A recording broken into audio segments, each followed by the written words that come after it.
Ladies and gentlemen, we're now listening to the number one sports podcast, broadcasting Sundays at 9 a.m.-ish in Sacramento, California.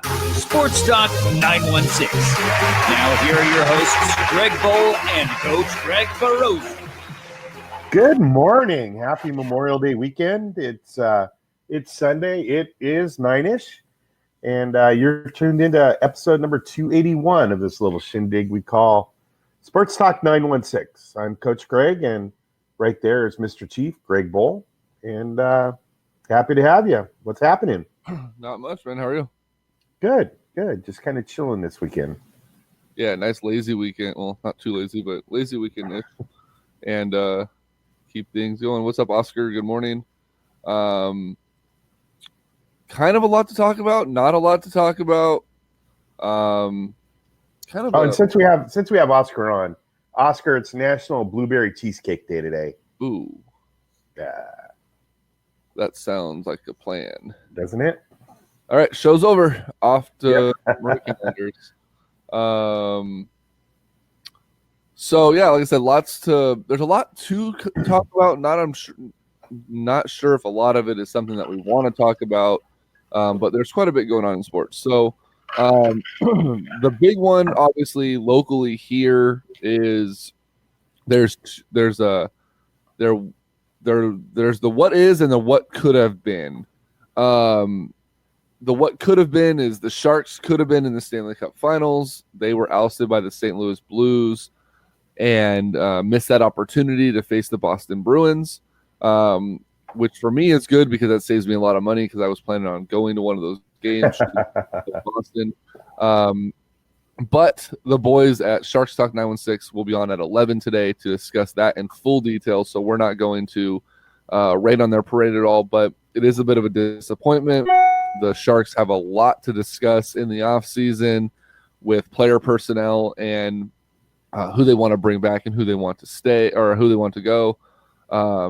To name a few, you have Pavelski, you have Thornton, you have Erik Karlsson, and you have Timo Meier, the four big ones that you need to make a decision on going into the offseason. Jumbo, I hope, comes back. He already says that if he plays another season, which would put him at the age of 40, he won't play anywhere but in a San Jose Sharks uniform. Yeah. So that's reassuring. Pavelski, I think, is a must. Meier is a must. And Erik Karlsson, if he's at the right price, is a possibility, but I don't think Karlsson's back. So if you want more Sharks talk or more information on that, you're definitely going to have to join Chad and Nolan at 11 o'clock right here on Sports Talk 916 Network on Facebook for all of the Sharks breakdown of the 2019 season and a preview looking forward. Oscar, who wins the NBA Finals and in how many games? We're going to get to the NBA Finals here in a bit. I say it's 6 games. And I say it's maybe 5. More so, I think it's only going to be 4. I give my prediction. We'll give our prediction, I should say, here in a little bit. But I say 6 games. You're saying 4. So I have a feeling that we have a differing opinion on who wins. Probably do. Let's see. The San Francisco Giants continue to be an absolute shit show. In the 2 games against Arizona so far this series, they have lost 28-6. Bart Starr passed away. That's sad. Oh, no. Yep, 85 years old. TJ, thank you. I just saw it on ESPN.com as well. The Giants have been an absolute shit show. They're terrible beyond words. They designated yet another outfielder today for assignment. This makes the 8th player DFA'd. Who did they DFA today? Mac Williamson, gone. That was yesterday. Yeah. For Mike Yastrzemski, the grandson of the late great Carl Yastrzemski, after like 2,000 something at bats in minor league baseball, he's finally making his debut. Drew Pomeranz is a bust. He's terrible. Oscar loves Major League Baseball because the Giants are losing. This month they have DFA'd Gerardo Parra, Bray Valera, Pat Venditti, you have Yangervis Solarte, Andrew Moore, Eric Kratz, Aaron Alther, and Mac Williamson. Wow. Now, a lot of those players are who the hell are those comments, but in his first at bat with the Nationals, Gerardo Parra hit a grand slam to win a game.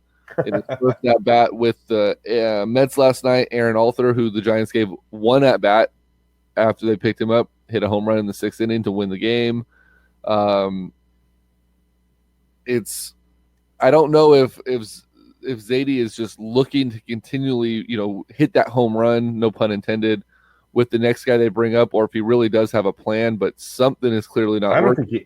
I don't think he has a choice. And by the way, Carlos Strensky is still alive. He's 79 years old. So, well, it's still late and great. He's old and it's late. They should change the San Francisco logo to a hat interlocking a DFA. Yeah, that would be a really good throwback. Oscar, the Rivercats, I mean, every one of those guys went elsewhere. None of them accepted an assignment back to AAA. When you're DFA'd, you become a free agent. Williamson has the option to go back to Sacramento, but he's clearly not in the plans for San Francisco. Mm-mm. He's terrible. Mac Williamson is a AAA baseball player at best. He can hit the lower talent. He cannot hit major league pitching at all. Somebody called him yesterday a 4A player, and he's too good to be a AAA player, but not good enough to be a major league player. And I think that's exactly where he kind of fits in. Perfect example of where he's at. So the Giants continue to be a train wreck. I feel bad for Bruce Bochy. He needed 72 wins in order to hit the 2,000 mark before he retires. As it stands right now, Said he's not going to get there unless something magical happens and this team starts playing very well down the stretch. I mean, and really, I mean, they don't even need to really play down the stretch well. They just need to beat the teams that they're supposed to beat, and they need to win the series. Like, they need to sweep series. They can't continue to, they can't continue just to have splits and this. They need to beat the bad teams, and they need to start winning some games against better teams. Right. They're at 21 now, so they need 50 more wins. They're at 30, which means they would need 60 more losses. If they can they do it? I mean, 60. Last year they were a 94 loss team, right? And they lost 94 games. Technically, they're still in the realm where they can go 50 and 60 to finish out the year, because they're at 50. They're at 51 games, so there's 102 games left. If they go 50 and 51 and 59, 51 and 60, they can still get that mark for Bruce Bochy to go out with 2,000 wins. It almost feels fitting, given the history that this Giants team has under Bruce Bochy, to take it down to the wire. 2010, they got in the playoffs on the final game of the season. 2012, they had to take it to 7 games, or to the last game every single series before the World Series. It doesn't feel kind of fitting that the Giants are going to stretch this out until the final series of the season to get in that 2,000th win. Absolutely. I mean, the Giants finished the season in July. It's going to be tough to do it, but they finished the season at home 3 games against the St. Louis Cardinals. So not only would they have a chance, 89 and 98, okay. Not only would they have a chance to hit that 73 mark or 72 mark that he needs, they would have a chance to do it at home, which would be really special as a send-off for Bruce Bochy. Yeah. Only series the midgets win are over the Dodgers. Yeah, I don't know what it is about the Giants. They have a way of picking it up and playing certain ways, and then against the teams that they should be capable of beating, they just can't pull it off. It's unbelievable. And this disaster that happened this weekend is I think what it shows you is there's no talent in this organization. There isn't. I think. Well, I wouldn't go that far. There's talent in this. There are very talented players. They just there are, but they're together. But James Heights has brought up a good stat, and I hate to give him credit for anything, but this organization is 32 games under 500 as a whole, and not one of the teams in the organization is above 500.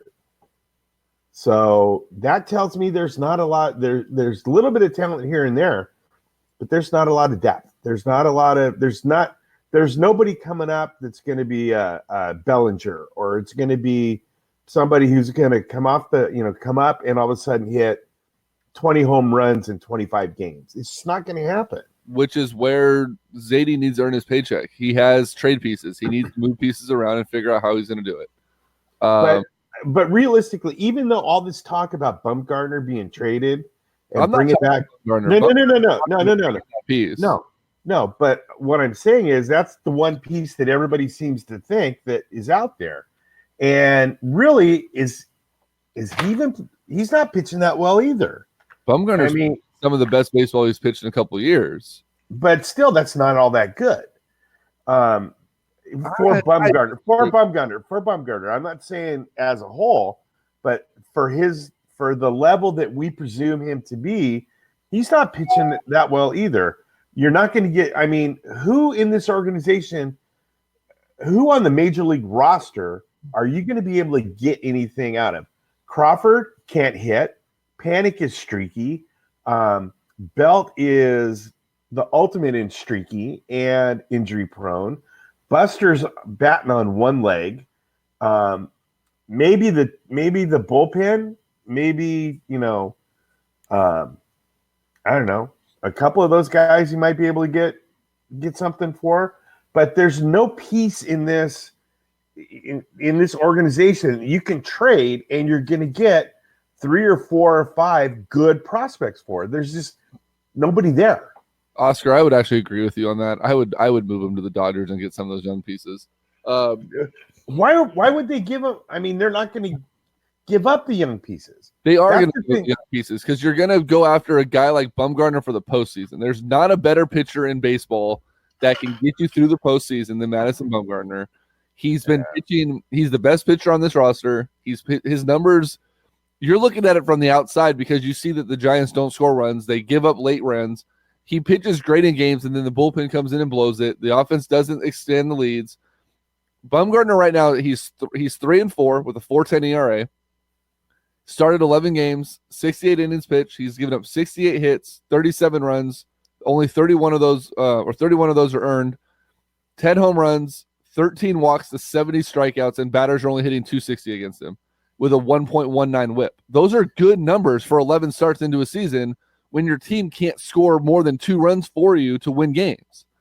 Bumgarner, those aren't Bumgarner. I just disagree. I don't think those are Bumgarner save a organization type numbers.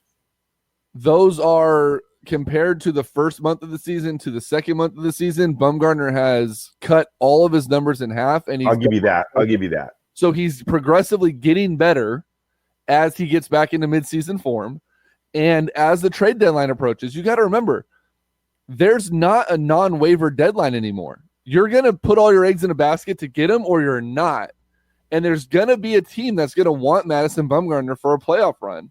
And they're going to have to give up prospects to do it because there's nothing that says the Giants need to trade him. You're going to have to blow him away. And you don't have the opportunity for the Giants to dangle him out on the wire anymore and then throw out your second best offer. It's going to be put it all on the line or you get nothing for him. So Bumgarner is going to fetch prospects. He's not going to fetch a number 1 or 2 prospect, but he's maybe not a 1 or 2, but he could get a 2 or 3.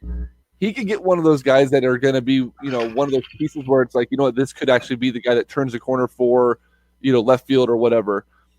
Well, here's the other thing. The Giants aren't one prospect away from turning the corner or even starting to turn the corner.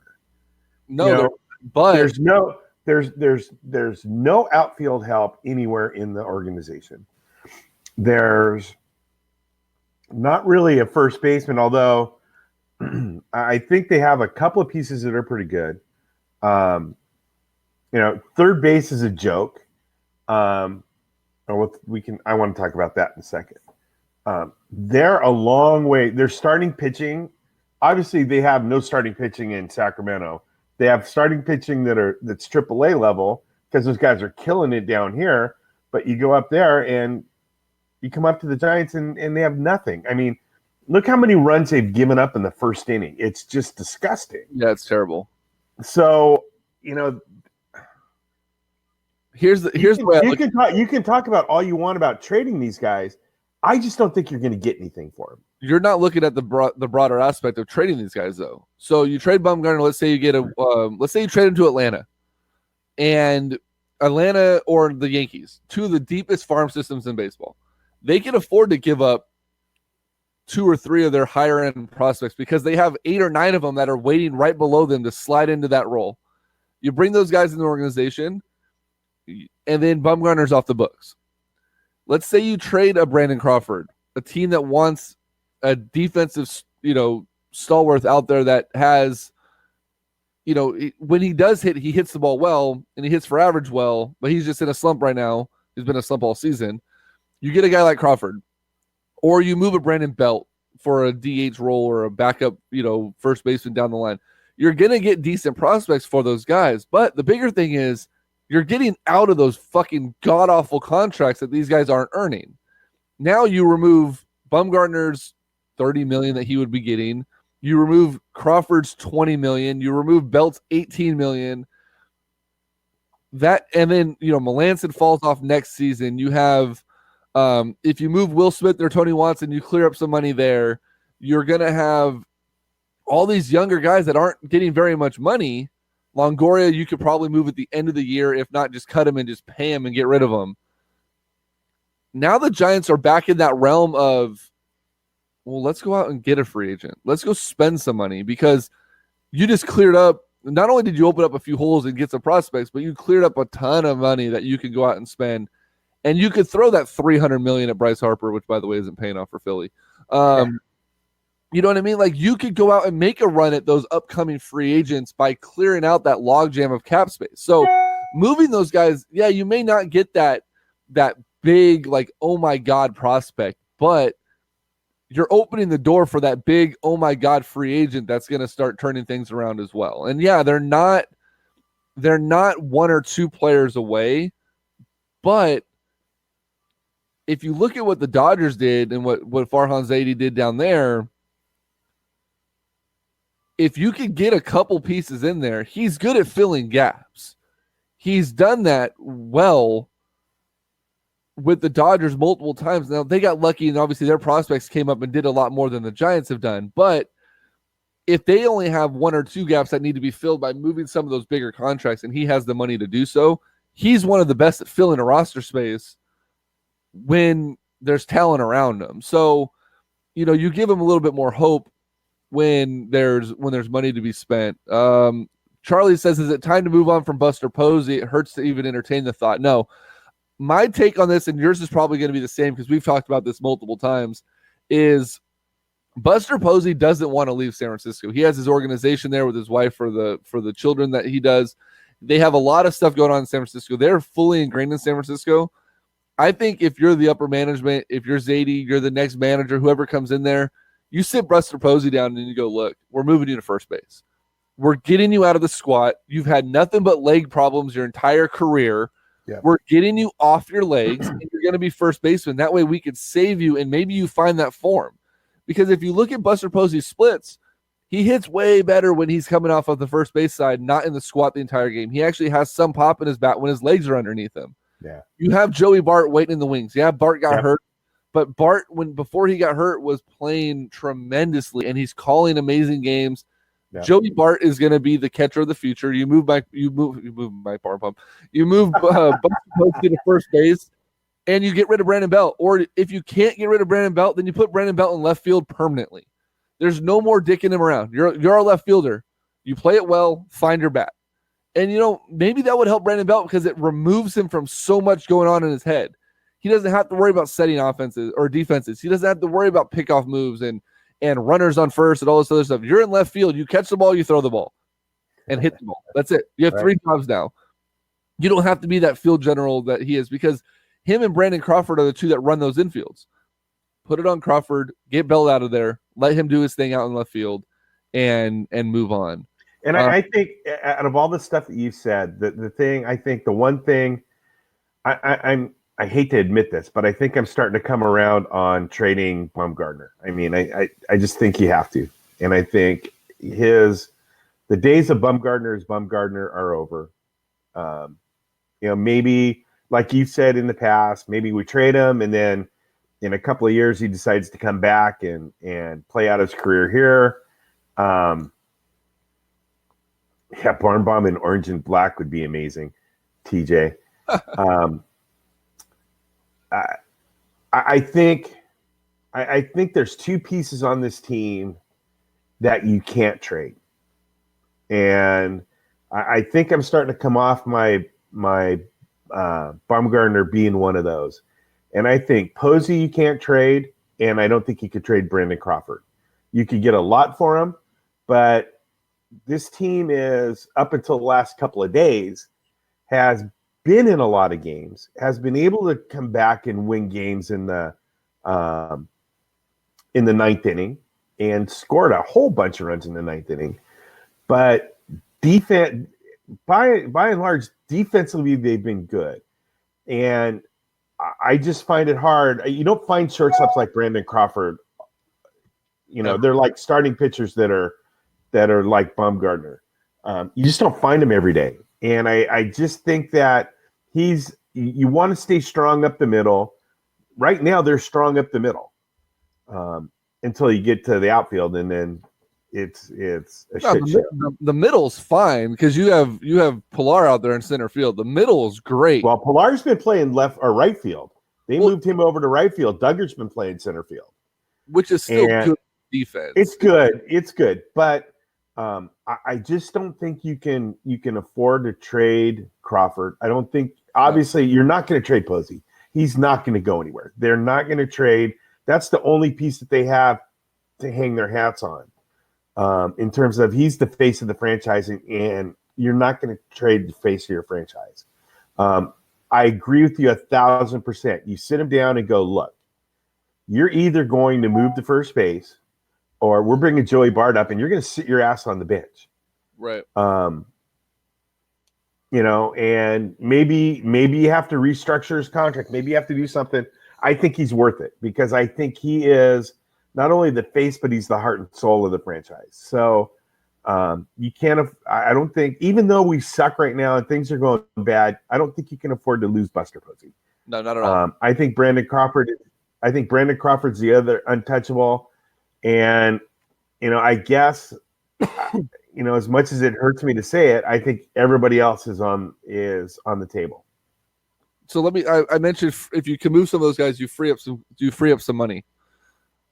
I'm just going to read a quick list. We're not going to talk about them. I'm just going to read a quick list, and you tell me if you feel like my idea of clearing out some of that contract makes sense for this reason alone. Some of the guys that are going to be available next year that aren't even in the top. So I have a list of the top 15 free agents. These guys I'm going to read you are on the outside of those top 15. Corey Kluber, Anthony Rizzo, Jose Quintana, Chris Archer, Sterling Marte, Sean Doolittle, Adam Eaton. And then these guys have club options for 2020 should they decide those guys hold club options for 2020. Should they decide to opt out, they'll become free agents.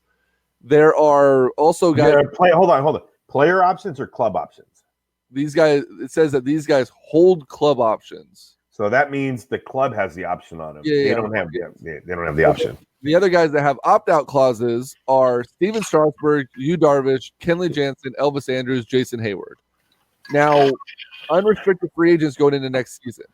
You have Garrett Cole, Anthony Rendon, JD Martinez, should he opt out, Marcell Ozuna, Madison Bumgarner, Josh Donaldson, Zach Wheeler, Yasmani Grandal, Didi Gregorius, Cole Hamels, Yasiel Puig, Dylan Bacantes, Jose Abreu, Nicholas Castellanos, Rick Porcello, Scooter Gennett, Francis Cervelli, Jonathan Shoup, Corey Dickerson, Alex Wood, Michael Wacha, and that's pretty much it. There are plenty of guys that you could bring in that would make a huge difference on this roster. Cody Holiday, if the Giants don't make major moves before July, it'll only get worse. Time to trade Madison, Buster, and Crawford. No one is safe. Restock with prospects. We just said we disagree with that. We have 2 on there that are untradeable, and that's Buster and Crawford. You said you wanted to talk about third base. What was up with third base? Oh, I was just saying that third base is a shit show. And I was putting that along with, our problems in the outfield and problems that we have everywhere else. Third base. I mean, he's been hitting a little bit better, but he's hurt again. So, and the other player that is playing well above his pay grade right now is our buddy Pablo. Dude, Pablo, man, Pablo is the man. Let me ask you a question. He's completely come back from, all the shit that he talked about. He did that last year, but all the shit that he talked about the organization, fan favorite. I mean, he's got to be right up there with Buster as the complete fan favorites now that he's a star pitcher. Exactly, right? Start him. What's crazy to me too is, and I wanted to ask you, this is actually my next question for you, was has Pablo Sandoval played himself into another season with the San Francisco Giants? Has he earned like a veteran bench? Absolutely. Absolutely. I don't think there's any way that you can not bring back Pablo Sandoval, especially if this team ends up being, let's say this team ends up being a 100-loss team, right? Mm-hmm. Which is, as sad as it is a very, very likely prospect that's going to happen. Oh, absolutely. If you're going to want people in the stands, you have to bring back Pablo Sandoval next season. Yep. Unless he falls off tremendously and starts swinging a wet noodle and sucks, you've got to bring him back. I mean, in 96 at-bats, he scored 15 runs. He has 29 hits, 11 doubles, 7 home runs, 18 RBIs. He's won 4 walks, 27 strikeouts. He has a stolen base. He's hitting .302 with a 635 slugging percentage. And that doesn't even talk about his pinch hitting, because his pinch hitting stats are ridiculous. He's hitting like 410 pinch hitting right now. Yeah.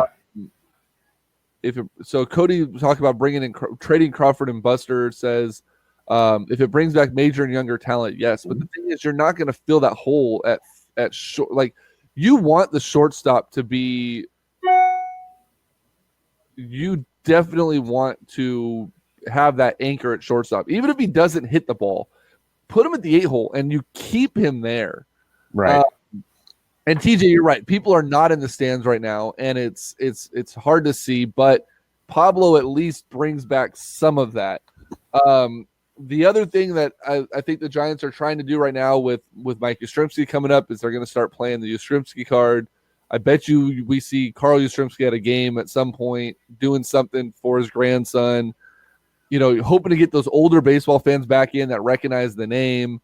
There's going to be something fan spun with that, but it's definitely hard to say. But it is what it is. We have to wade through it.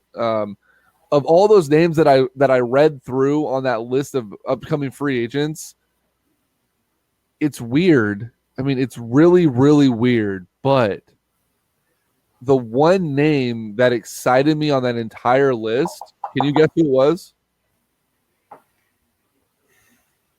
I know I read it fast, but you read it fast. Was it a pitcher or a field player? Field player. Adam Eaton? No. I wonder if TJ could guess it if I give him a second. Go through the list real quick. Oh, I don't have it anymore. Let's see if I can find it. Hold on. Here we go. So I'll just read through just the people that are field players: Anthony Rendon, JD Martinez, Marcell Ozuna, Josh Donaldson, Zach Wood, Yasmani Grandal, Didi Gregorius, Yasiel Puig, Jose Abreu, Nicholas Castellanos, and that was it. I would say either Puig or Donaldson. It's Puig. Puig excites the hell out of me, although Ozuna would be a badass pickup too. Absolutely. I like those. I like a lot of those names that you read through. I mean, there's not one that I wouldn't not think about signing. The one that got me most excited though was Yasiel Puig. I'm like, damn, that would be awesome. I kind of like Josh Donaldson. I mean, I think he brings a fire to the team that they haven't had in a long time. But then again, you're spending money on an older free agent, and that's what got us into this trouble. So maybe that's not really the best thing to do. Right. Hold on one second. PJ, how old is Josh Donaldson? He's in his 30s, isn't he? Gotta be. What would they be?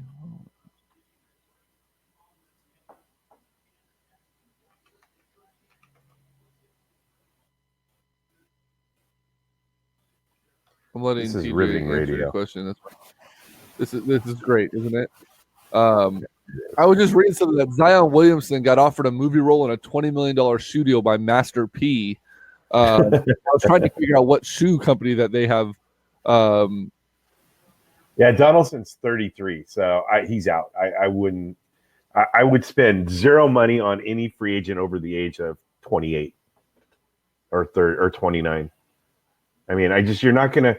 I mean, to get Donaldson, you're gonna, and somebody like that, you're gonna have to give him a 5 or 6 year contract, and that's what got us into this clusterfuck that we've been going through for the last couple of years. Is giving those 30-year-old free agents huge contracts and long contracts. Right, exactly. That's the problem. Let's do this. Let's switch gears. 34 by next season. And fuck you, because I'm going to be 34 next season. Calling me old, you bastard. Yep, you are. All right, 50s. Let's do this before we jump into basketball. I'm young for a manager. Right, there you go. Let's do this one. Hey guys, I'm excited to announce a new partnership with Antonio Pacheco from Folsom Lake Ford. Tony has been my go-to sales guy for a number of years, and he's come on board to bring the awesome sales buying experience to each and every one of you. All of his information is on our website at sportstalk916.com, but if you're in a hurry and you're looking for a new car, give him a call today. Antonio Pacheco, area code 530-218-7069. He will answer all of your questions in regards to the car buying experience, and he is the main guy that I trust in the Sacramento area for all of your car buying needs. Again, Antonio Pacheco, Folsom Lake Ford, 530-218-7069. Yep. Hey, John. And before basketball, let's do one more. What's up, John? We're gonna start talking about basketball here in a second. So you're right up your alley after this. If you or anyone you know is thinking about buying, selling, or investing in real estate, they deserve to have someone working with them that not only knows what they're doing, but will explain everything that happens along the way. That person would be me, Coach Greg Rosa at Keller Williams Realty.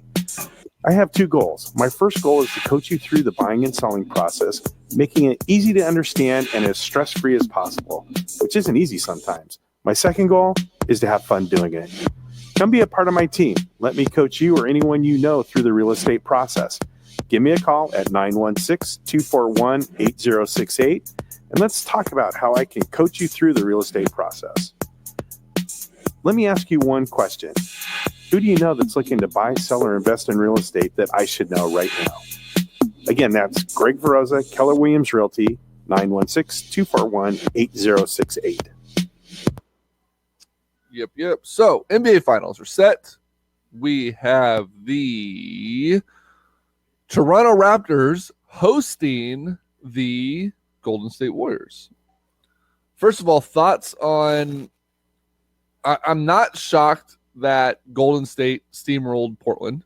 I thought that the only chance that we had of non-Golden State would have been Denver. But what are your thoughts on Toronto steamrolling with the gentleman's sweep on Milwaukee? Did you even remotely envision that happening? Not at all. I mean, I thought Milwaukee, obviously they were a force all season. But like any other professional league, when you have enough time to sit down and look at stopping something that's effective for another team, pro coaches are able to do it. And obviously Toronto's coaching staff was able to figure out ways to stop Atene and they took him out of the game. I mean, he looked. There were times where he looked like he was not even a factor in the game. ESPN broke it down pretty well, and they broke it down.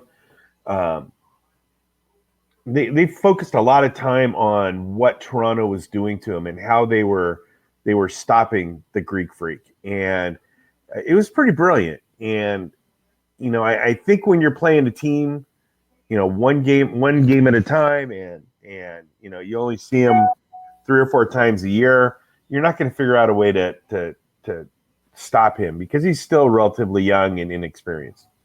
But to what Toronto did with him during that series, they took him out and they got in his head, and it definitely affected his free throws. It affected his shooting, and it really brought out the weaknesses that he has in his game. And he's got a lot of work to do. He's not. I mean, he was a good regular season player, but Toronto just shut him down. They just shut him down, and it wasn't even close. It was, and I think Toronto's coaching. I think the most valuable player in that series was the coaching staff for Toronto, because I think they were the ones that won that series. Yeah, they got they put everybody on their team in situations to where it was easy for them to be successful. John hit the nail on the head real quick too. He says the Raptors GM is a smart guy. He got rid of one of their best players and the coach of the year because he didn't see them getting better. Yeah. And that's one thing that I think a lot of Kings fans need to remember is that sometimes you get better by subtraction. Addition by subtraction. You don't always have to stand pat. And not only did they get Kawhi Leonard, but they also got Danny Green, which brought in a really good defensive player on their wing.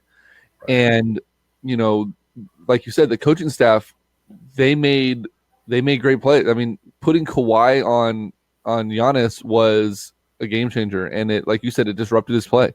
It stopped his ability to do whatever the hell he wanted to do, and it showed. And that super bench, that super squad that they had behind the starting five in Milwaukee showed that they're a young team that wasn't ready for the spotlight yet. Mm-hmm. That team is gonna be there. I believe. Oh, absolutely. I agree 100%. But I read a really interesting article this week or this morning that said if the Milwaukee Bucks don't make the NBA Finals next season, that's their last chance. Giannis Antetokounmpo leaves; he won't be around anymore. So that young team's going to have to use this as a growing place and move up big time. The player that I think, besides, I think obviously Leonard was the MVP on the player side. I mean, he had just an amazing series. The guy that I really liked, and I know what Kings fans are going to do, they're going to say we have to go out and get this guy because he had 2 or 3 good games. You know who I'm talking about, don't you? No, I'm letting you go. Okay. Fred VanVleet. I mean, he had some amazing games. And I know that Kings fans are going to, that's going to be one of the players that we need to go out and get. He had a good couple of games, but again, giving credit to the coaching staff to put this guy in a place to where he could be so effective. I mean, they outcoached Milwaukee. 10. Yeah. I really thought you were going to go with the Brooks Lopez reference. We need to replace Willie Cauley-Stein, sign Brooks Lopez, but I'm glad you didn't say that because I would have had to slap you.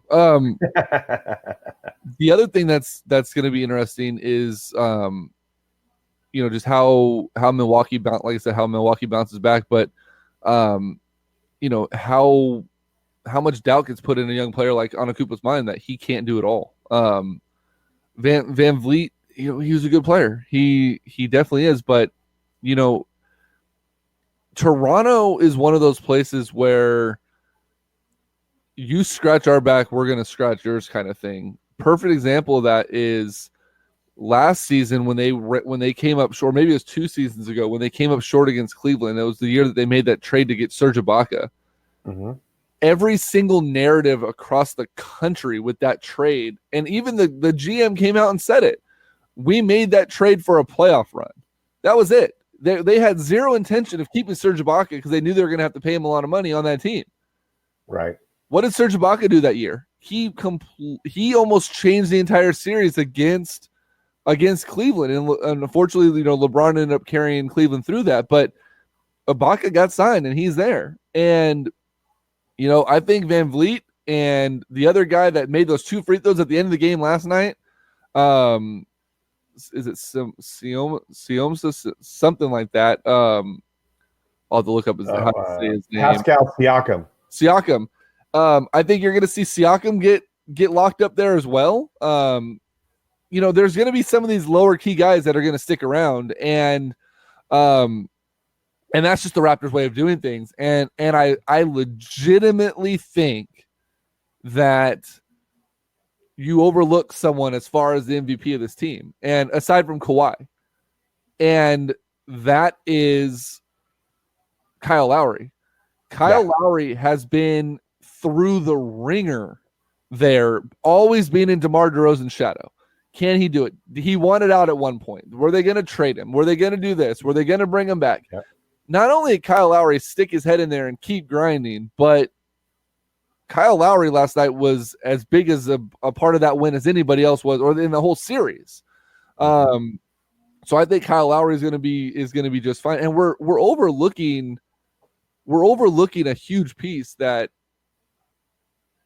automatically, based on the way that the Sacramento Kings go about things, even regardless of the fact that they're playing against Sacramento Kings fans, even regardless of the fact that they're playing against the Golden State Warriors, is Kings fans are loyal to their former players, right? So you have to way too loyal. Way too loyal. Eric Moreland is a member of the Toronto Raptors, and by default now you have to root for them because of the Kings link. Eric Moreland, by the way, was one of my favorite players that never got a chance with Sacramento Kings.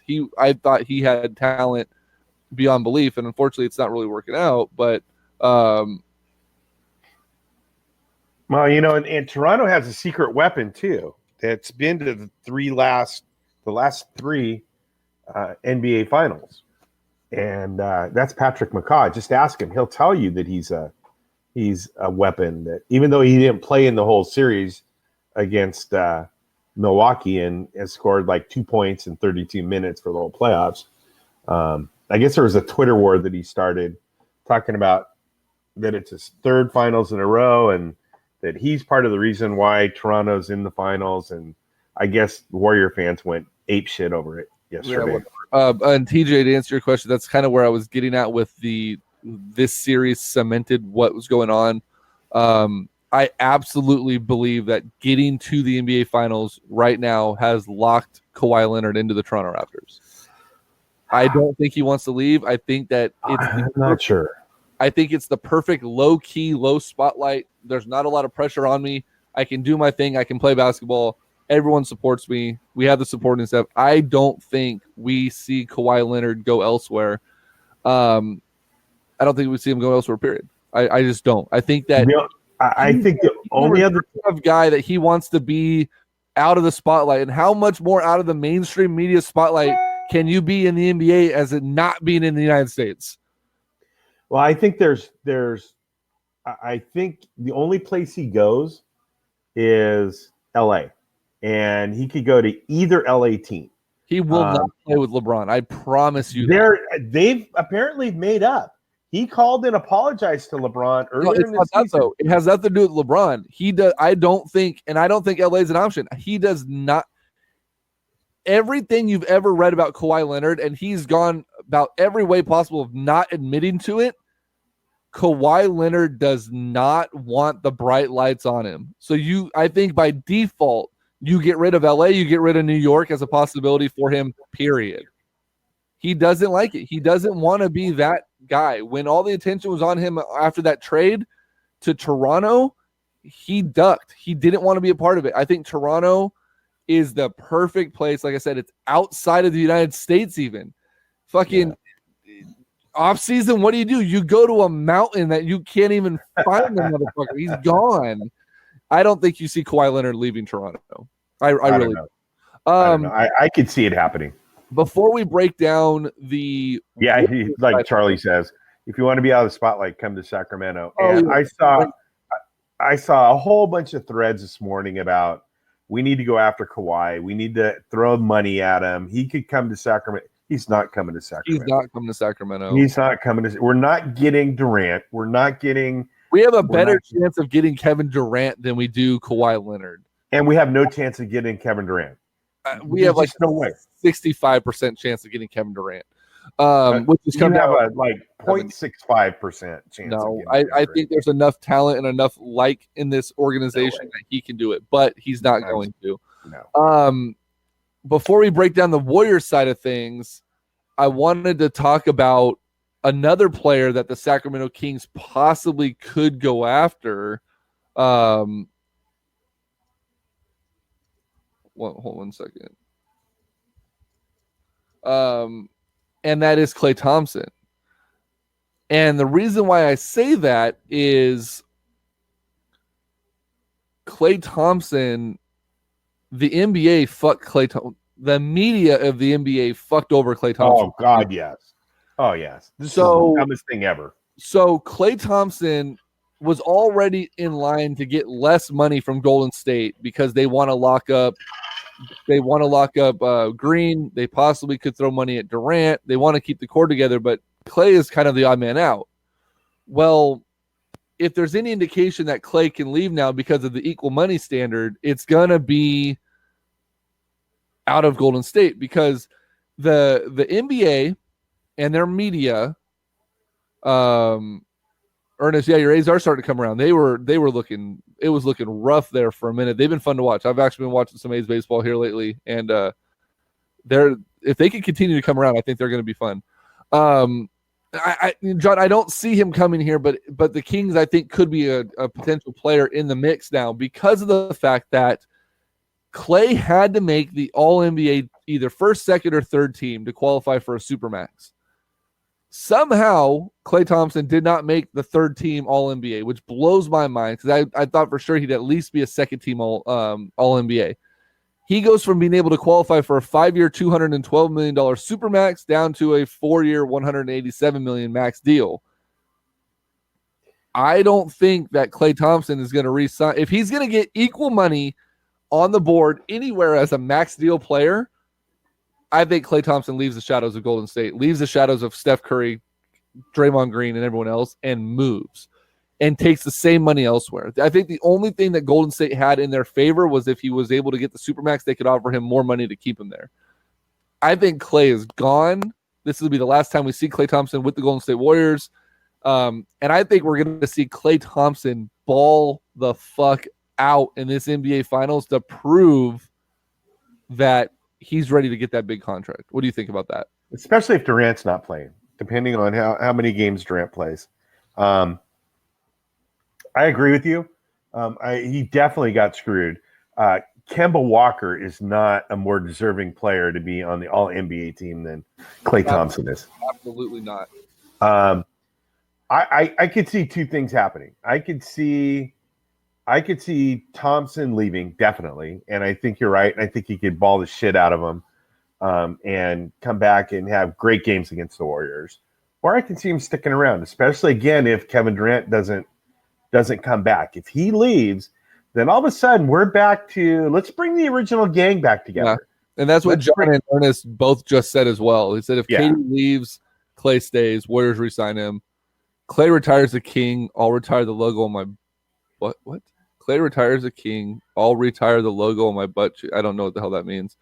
I think he's saying he'll maybe put the logo on his butt cheek. Charlie says, at best, I see another Andre Iguodala free agency situation for Klay Thompson in the terms of his potential in joining the Kings. Use the Kings for leverage. That's it. I don't think the Kings are that turn the corner leverage team anymore. I think the Kings have a legitimate chance with the core to sign one of these players. For example, let's say KD doesn't sign with Golden State and Klay wants out, because there's been a lot of rumors that he doesn't want to be the second or third fiddle anymore. So let's just say he leaves. And Kyrie, KD, Kawhi, Kemba, Tobias Harris, Klay are the 7 in the big mix, right? Mm-hmm. Let's say all these other teams go jumping around and Klay gets lost in that shuffle. Sacramento's not a bad place if they're throwing equal money.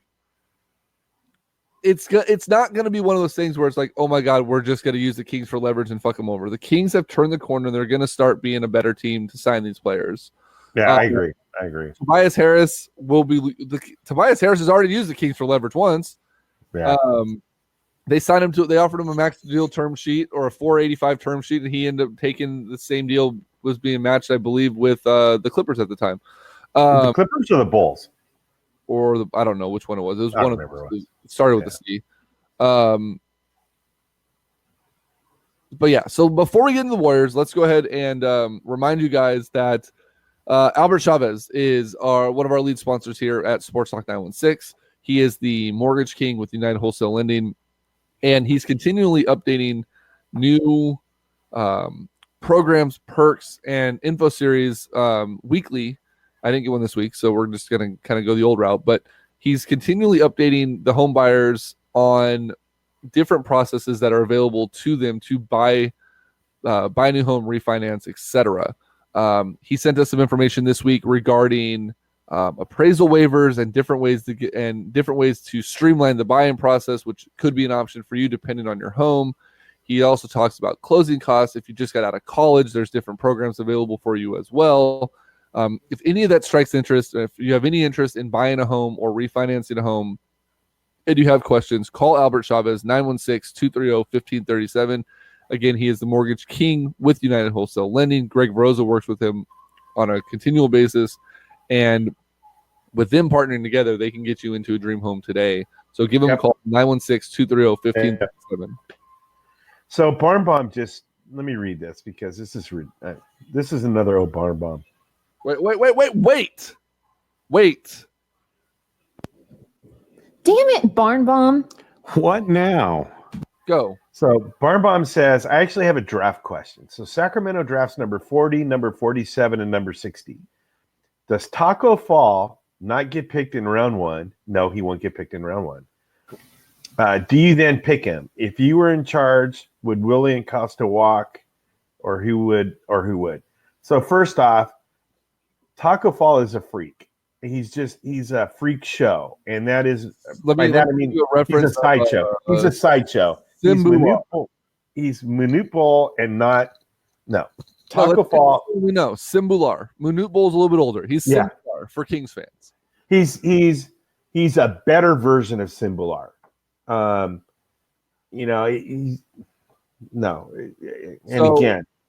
it's another one of those players that Sacramento Kings fans have fallen in love with.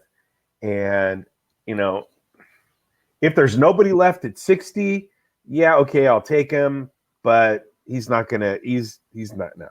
I'd rather have Willie Cauley-Stein for the next 5 years. So shut the fuck up, Greg. Don't even put that in the universe. The only way you take Simbular, and the only way you take Taco Fall is if he's available at 60 and you have no one else to take. Yeah. And then you do it just for the fan excitement aspect of it. He goes and plays in Stockton for a couple of years, and then Stockton has, and John, you should be happy about that. Stockton would have a big piece to, no pun intended, to work around. We can't spend the time on Taco. I would love some taco. I'll spend some time on some tacos though. Although somebody made a good point, if the Kings did have them, Taco Tuesdays would be better than ever. Taco Tuesday would be great. Someone talked about if they can work out a play where Taco sets a screen and Fox or Mason were to dribble through his legs, they could call it a taco roll. It's a screen roll. So I said, but wouldn't that be called a taquito? And no one got it. They're like, oh, no, it'd be a taco roll. I said, which is exactly what a fucking taquito is. Taquito. And that can be like revolutionary because, it fits that Vivek mold of wanting to play like 4-on-3 defense and 4-on-5s and whatever. Now we can roll out the taco roll. It would be fantastic.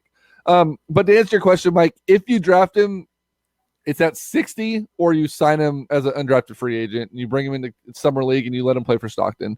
All right, so we broke down we talked about the Raptors. Real quick, we'll talk about the Warriors because we've had this conversation for 5 fucking years in a row now. The Golden State Warriors are in the NBA Finals. They're representing the West. This is the first time in 2 years that they're not the top seed going in, so they will start on the road in Toronto. It's rumored right now that Kevin Durant likely won't be seen until the earliest is Game 3, which will be the first game back in Golden State. There will be no travel just simply for the fact that flight is so long to Toronto. They don't want him, in newsflash, he's like 6'11". So, having him cooped up on a plane for that long with the calf strain, they're being cautious, which I think is smart. But I also think that bodes very well for Toronto. The other player that is making progress that may be available for this NBA Finals is one DeMarcus Cousins. DeMarcus's leg is rehabbing as expected. He's able to go through full speed drills. He participated in full speed scrimmage this weekend. And it was full contact. So he was able to take contact, do whatever he needed to do. And it's looking like DeMarcus Cousins could be available again around Game 3. They want him to get his conditioning up a little bit to stay pace with the bigs in Toronto, because he would have to basically keep up with Serge Ibaka and Marc Gasol. Kings fan logic. Someone has the new article about them. Kings will sign them. Yeah, Ernest, I bet you if you spent like $10 on a GoDaddy domain and made up some new website, like hell, with Kings fans, you could probably name it like fakehoops.com, and they would fucking yuck it up, and then go find some player on the back of the Raptors bench that tied his shoe one time for a game and never even saw the court, but you talk about his potential. The Kings fans probably like, hey, we should sign him. Yeah. And it would work out like clockwork. But DeMarcus comes back possibly Game 3. Steph's finding his range. It's going to be interesting to see how this Warriors team responds starting on the road, though. They haven't had to do it in a couple of years. And they haven't played as tough of a team. I mean, LeBron's teams were tough, but they weren't as well-rounded as this Toronto team is. Middleton, Vucevic, Jeremy Lamb. Middleton, I don't think leaves Milwaukee. I think Vucevic from Orlando is a very, very high likelihood that the Kings throw an offer at him. And I'm not really sold on Jeremy Lamb. He's a good player, but I don't think he comes here. He had a couple good weeks about 4 years ago, and he's been right. And John, earlier you mentioned, I think it was John, you mentioned Jeff Hornacek not considering a coaching position with us. I'm hearing a lot of things that Walton's having trouble building an assistant coaching staff, so that's a little bit of a concern. Sammy says Wubs in 5. Oh no, Sammy! I can't. No. Oh, that means Veroza agrees with Sammy. Oh God, Veroza, what's your take? So my take is, and I think first off, I think it's highly dependent on Durant and Cousins coming back. I think if neither one of those two guys, and this is going to sound funny, but I think if neither one of those two guys comes back, I think the Warriors sweep or win in 5. Because basically, like I said earlier, we got the old band together. We're playing like we did before all those guys got there. The ball movement is back. Steph's getting more open shots. Clay's getting more open shots. Draymond Green is dominating just as a floor general. I just don't think, again, I think Toronto's probably the best matchup for the Warriors in terms of giving them a series. But I think it's Warriors in 4 or 5 if those guys don't come back. I think if Durant comes back in Game 3, then I think it probably goes 6. But I just don't see Toronto winning. Hold on. You think Durant coming back disrupts this team? Mm-hmm. I do. And I think for 2 reasons. I think his game is he wants to play isolation basketball. He wants to go one-on-one with somebody, and him getting reacquainted with the team and getting him moved back in, I think is going to set the team back a little bit. In the long run, it won't have he's going to have a positive effect. But I think for a game or two, I think it could have a negative effect, which means that's going to push the series out to 6 games, maybe even 7. But I think if they don't come back, I think there's a better chance that they're able to play Warrior basketball the whole time and just kind of overwhelm Toronto. Steve, I believe first game is Tuesday, if I'm not mistaken. Thursday. I'm sorry. Tuesday's the Stanley Cup first game, which Steve Thursday. probably already knew that. So you think if no Durant, no Cousins, you're seeing a 4 or 5 game. If Durant or Cousins comes back, you could see 6 or 7 is what I'm getting at. Yep, absolutely. What if I told you my gut feeling has Toronto winning it in 6, regardless of who comes back? I could see it. Toronto's a good team. So Toronto's a deep team. I was talking to TJ about this last night. He texted me and said, "Oh, here we go again, another Warriors." And I said, "Well, what if Toronto wins it?" He was kind of shocked by me. And then I said, "Well, they're a physical team, but they're also fast, which the Warriors don't typically get caught with both of those. They either get fast or they get physical. They don't get both." Right. So fast and physical. Oh, it is tomorrow. The Stanley Cup starts. I'm all over the place. Whatever. Fast and physical, which is something that you don't see too often in the NBA. Kawhi, I'm not sure that Clay or Durant or Green can keep up with Kawhi Leonard on a consistent basis to guard him. I think Draymond can. Not an entire game. I mean, he'll be able to slow him down, but you're not shutting him down. Well, I don't think you're going to be able to shut him. I don't think anybody can shut him down. Right. He's going to get 30. The key is let him get his 30 or 35 and hold everybody else. I don't think that's the way you have to play that. I don't think that they have the bigs, even with Cousins back, to slow down Ibaka or Gasol. They're going to get their points where they want them. Van Vliet or whatever the hell you said his name. Van Vliet, your buddy, is going to put up like 6. You have Green that's going to be able to cover Clay or Durant if he's back. Not to mention Kawhi's defense on Durant likely. Lowry is going to be able to do his thing a little bit against Steph. I just think that this Toronto team, the X factor in this series is the fact that they start at home. Green and Kitty fight first game. Kitty's back in Toronto. Toronto starts the series at home. They have 2 games at home. The Jurassic Park is going to be off the chains excited out there. First time in team history they've been there. And not having Kevin Durant on the road in that atmosphere, I think, is going to be a big problem for Golden State. Let me rephrase that. It's not going to be a big problem for Golden State. It gives a big opportunity to Toronto. I agree with that. And if they can split, or if somehow they win both of those games, I think even a split puts them in a very, very, very good position to take this series, because they did the unthinkable after losing the first 2 games of the series against Milwaukee. They went into Milwaukee and won twice.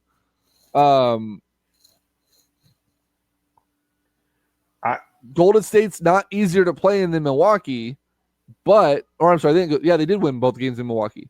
They won 3 and 4 in Milwaukee, and then 5 and 6, right? 5 and 6 at home. No. They lost the first 2 games in Milwaukee, and then they won their 2 games in Toronto. That's right, and then 1-1 in Milwaukee, 1-1 at home. Yeah.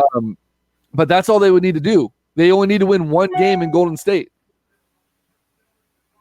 If they split, they need to win 1 in Golden State. Yeah, but I'm saying, like, even if they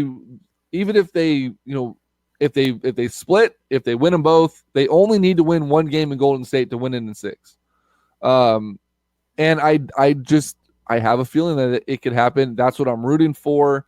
I have 100% zero interest in Golden State winning again, although it would be a hell of a story to see this Golden State team continue to win games in the NBA Finals.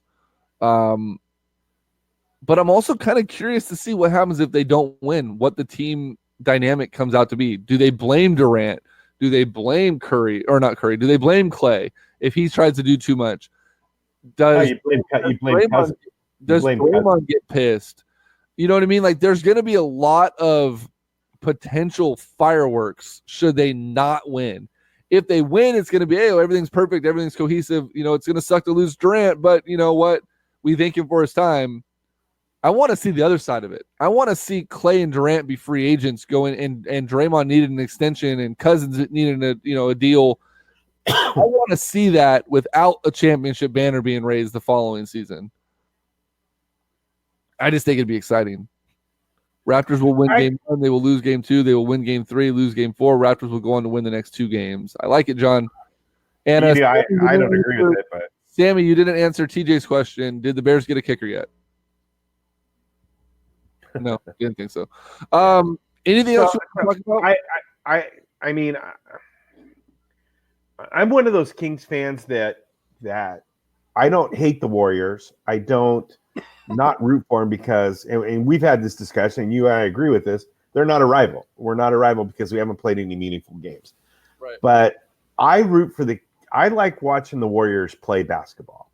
When they're not playing iso ball, they're fun to watch. I like the way they move the ball. I like the 3 points. I like Steph Curry stepping over half court and launching up a 35-foot 3-pointer and making it. And I just like the way they play. This team reminds me so much of the 2000 to 2004 Kings that I don't see how any Kings fan cannot see that. This is the Kings reincarnated. It's so I want to see. I enjoy watching them play, and I kind of wouldn't mind seeing them stay together for a little while longer. I do like kind of the disruptor notion that you have, and want to see the chaos. I mean, if they don't win, that's going to be fun to watch too. But I just don't think in the end, I don't think the Raptors have the experience and the grit that it's going to take to beat the Warriors. John, we just like giving Sammy a hard time. He says the Bears hired a kicking guru, and 2 weeks later they made a trade with the Raiders to get that kid who's kicking 81 yards out of Florida. He just got to stay healthy. I think the Bears' issues run deeper than a kicker, but it's just fun to rouse them. I like the underdog side of Toronto. I like the fact that they are the underdog in this series. I think that's going to fuel Kawhi even more so. And one last thing, and one of the reasons why I want to see the Warriors win, and it's purely selfish, is, again, this is a copycat league. And the more the Warriors win, the more that teams are going to start playing more like the way the Warriors play. And I enjoy that type of basketball much more than give the ball to Harden, give the ball to Durant, give the ball to somebody and watch them pound the rock. Yeah, I get that. Try to move. And I just hate that. So if the Warriors can keep winning and people start playing even more so like they're playing, yep, all the better for everybody. Yep. All right. So next week, I am out of town. I don't want to miss another show. So we're going to do a little bit of a backstory on this for you, or a little bit of a background behind the scenes. BTS. What's up, James? James, perfect timing because you're part of this behind the scenes here. Greg, you're using a computer, right? You're on a computer, just on a phone. You have Chrome, obviously, because it's working. Yep. All right. So next weekend, Sunday morning, 9 a.m.-ish. Uh-oh. I'll let you decide because I think it'd be more fun for you to make the decision than me. If you want a co-host by the name of TJ Longacre or James Heinz on the show next weekend with you. And James just said, yes, I will host the show. Or both. Remember, you can have 4 people. You can do a panel show if you want to next week. Okay. As a bit of a trial, I will give you the reins. It'll be your show.